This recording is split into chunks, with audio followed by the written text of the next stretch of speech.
জুলাই শহীদ আব্দুল্লাহ বিন জাহিদের ভাই ক্যান্সার আক্রান্ত জিশানের আব্দুল্লাহ বিন জিশানের পাশে দাঁড়িয়েছে আমরা বিএনপি পরিবার। চিকিৎসার পুরো খরচ বহন করছে এই সংগঠনটি, যার প্রধান পৃষ্ঠপোষক প্রধানমন্ত্রী তারেক রহমান।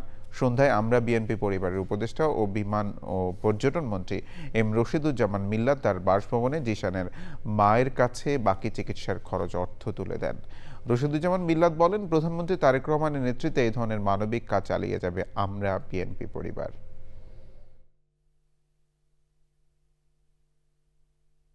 জিসানের চিকিৎসার জন্য ইতিমধ্যেই অনেকবার তার কেমো দেওয়া হয়েছে। তার ক্যান্সারের যে চিকিৎসা সেগুলি করার ব্যয়ভার জনাব তারেক রহমানের নির্দেশে আমরা বিএনপি পরিবার করেছি।